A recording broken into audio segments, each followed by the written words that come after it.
Hello friends, स्वागत है आप सभी का आपके अपने यूट्यूब चैनल लर्निंग नीट पर। और जैसा कि आपको पता है कि कल सुबह मैंने आपको एक प्रैक्टिस सेट दिया था प्रत्यय का, जो कि एक इम्पॉर्टेंट टॉपिक है संस्कृत का, जो आता ही आता है निश्चित रूप से यूपी टेट में भी और सुपर टेट में भी, है ना। तो और ये थोड़ा सा कॉम्प्लेक्स भी हो जाता है, थोड़ा सा कठिन स्तर का जो कह सकते हैं कि टॉपिक है वो हो जाता है। तो यहाँ पे आज हम फिर से देखने वाले हैं प्रत्यय के ही कुछ, क्योंकि कल जो मैंने प्रश्न कराए थे कुछ आज प्रश्न और देख लेते हैं। ठीक है, तो एक प्रैक्टिस सेट है और मुझे पूरी उम्मीद है कि प्रैक्टिस करने के बाद आप स्वमूल्यांकन निश्चित रूप से कर पा रहे होंगे कि क्या टॉपिक आपको कितना पढ़ने की आवश्यकता है।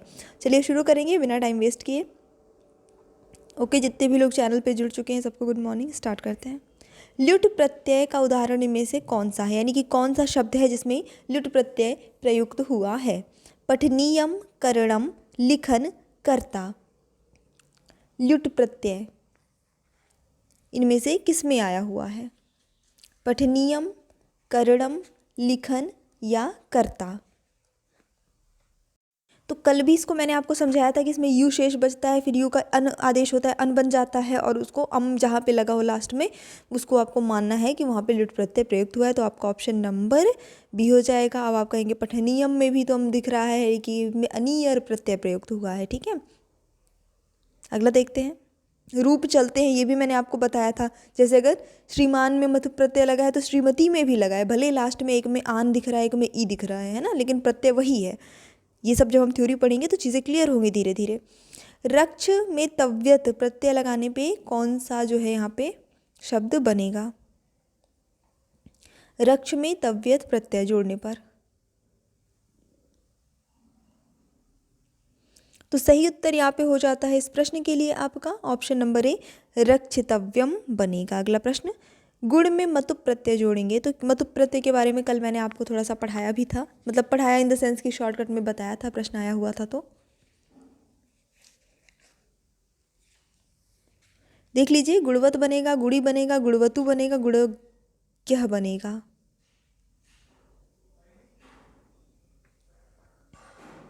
चलिए देख लेते हैं जो इस प्रश्न के लिए आपका सही उत्तर हो जाएगा वो हो जाएगा गुणवत बनेगा।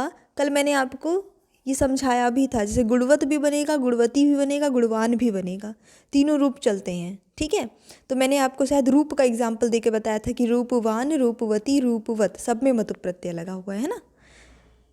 धैर्य में मतुप प्रत्यय लगेगा तो क्या बनेगा? धैर्यमान, धैर्यमान्य, धैर्यवान, धैर्यवन।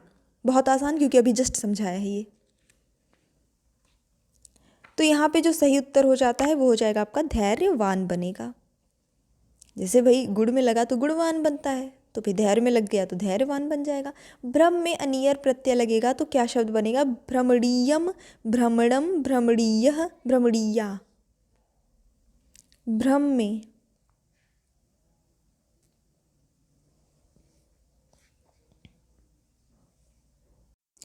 सही उत्तर होता है आपका ऑप्शन नंबर ए, भ्रमणीयः, भ्रमणीयम सॉरी। यजमानः में प्रकृति और प्रत्यय कौन कौन से हैं? यजधन मानः, यजम धन आनः, यजधन शानच, यजधन क्तिन। समझ में तो आ ही गया होगा कि प्रत्यय बड़ा ही कॉम्प्लेक्स वाला टॉपिक है, एक हम रट के नहीं जा सकते कि इसमें ये इसमें ये इसमें ये। शॉर्टकट तरीका वो है, मैंने पिछले साल पढ़ाया भी था कि एक जनरल एग्जाम में आप शॉर्टकट में भी पढ़ लेंगे तो बहुत ज़्यादा, मतलब 50% अप टू 50% आपके सही होने के चांसेस हो जाते हैं, बहुत हेल्प मिल जाती है। लेकिन अगर डीप प्रश्न बने तो जैसे प्रश्न मैं आपको इस वक्त करा रही हूँ वैसे बनेंगे, है ना। फटाफट से देख लीजिए, सारे ऑप्शन सामने हैं। तो यहाँ पे प्रयुक्त हुआ है आपका ऑप्शन नंबर सी, यजधन शानच प्रत्यय। अगला प्रश्न देखेंगे आज एक बस एक प्रैक्टिस, क्योंकि मुझे पूरी उम्मीद है कल आप लोगों ने प्रत्यय निश्चित रूप से पढ़ा होगा, क्योंकि जब आंसर नहीं बनते हैं तो हम उसे पढ़ने के लिए प्रेरित होते हैं कि ये मुझसे नहीं बना, आज चलो इसको देख लेते हैं। और अगर आपने ऐसा नहीं किया है तो देखिए आप सीरियस नहीं है फिर पढ़ाई के लिए, है ना।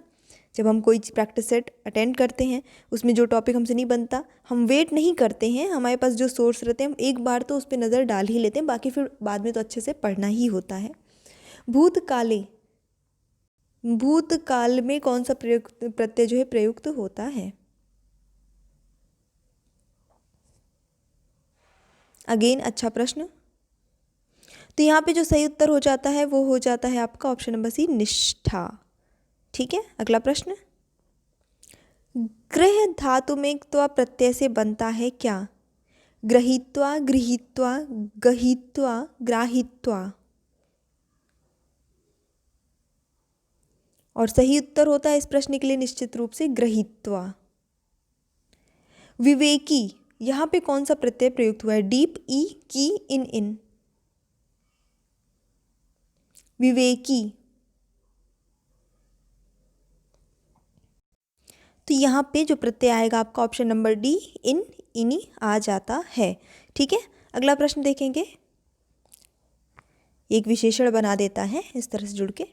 दृष्टवा, यहाँ पे कौन सा प्रत्यय प्रयुक्त हुआ है? तो प्रकृति और प्रत्यय दोनों बताना है। दृष्ट धातु सब में कॉमन है, प्रत्यय देख लीजिए क्या लगेगा। ठीक है, फटाफट से देखिए। दृष्टवा बहुत ही प्रसिद्ध शब्द है, दृष्टवा, है ना। तो यहाँ पे जो सही उत्तर हो जाता है इस प्रश्न के लिए, बिल्कुल फटाफट से गेस कर लीजिए, कत्वा है। बहुत ही प्रसिद्ध ये आपका प्रत्यय भी है, हमने कल भी देखा था इसको। दानम में प्रकृति और प्रत्यय है क्या? दाधन सानच, दाधन क्षत्रि, दाधन ल्युट, दाधन लप। दानम उत्तर सही होता है, यहाँ पे ल्युट प्रत्यय है, दा धातु में ल्युट प्रत्यय प्रयुक्त हुआ है। लभ्य में प्रकृति एवं प्रत्यय है क्या? लभ सब में कॉमन लिखा है, सिर्फ प्रत्यय आपको मेन देखना है। यत, ल्यप, कत्वा या फिर सानच। लभ्य,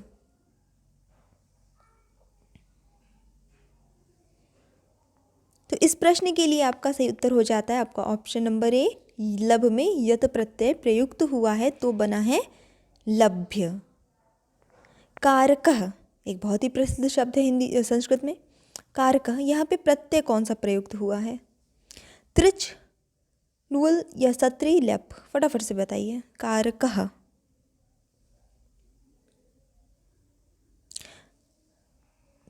चलिए देख लेते हैं। यहाँ पे सही उत्तर आपका ऑप्शन नंबर बी हो जाता है, और शायद ये प्रश्न मैंने एक बार बहुत पहले भी कराया था, कारक वाला।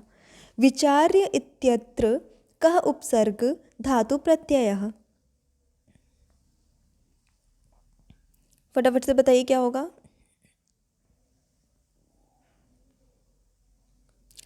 इस शब्द में क्या उपसर्ग लगा है, क्या मतलब जो आपकी मेन मूल धातु है, और क्या प्रत्यय लगा हुआ है, तीनों चीज़ बताना है।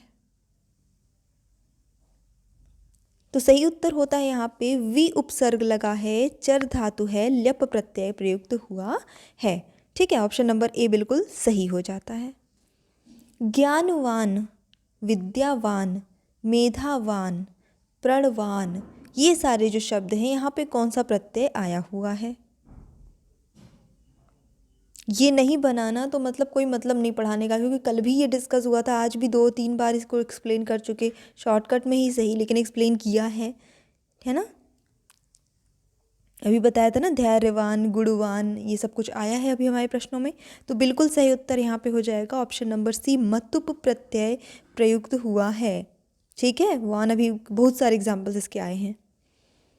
तल जो है इसमें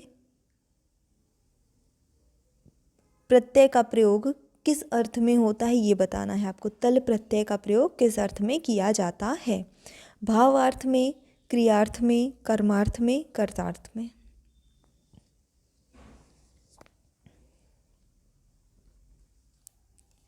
चलिए देख लेते हैं इस प्रश्न के लिए जो आपका सही उत्तर होता है वो होता है भावार्थ में। तो तल प्रत्यय का प्रयोग भावार्थ में किया जाता है।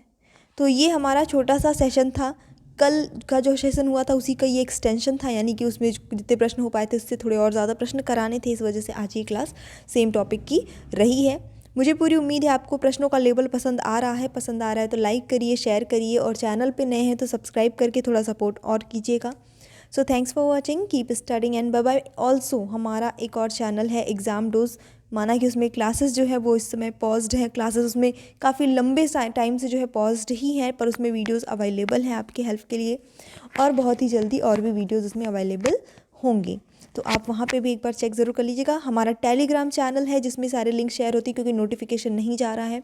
टेलीग्राम डिस्कशन ग्रुप है, उसे आप ज्वाइन करके वहाँ पे आप डिस्कशन कर सकते हैं जो भी आपके फेलो लर्नर्स हैं उनके साथ।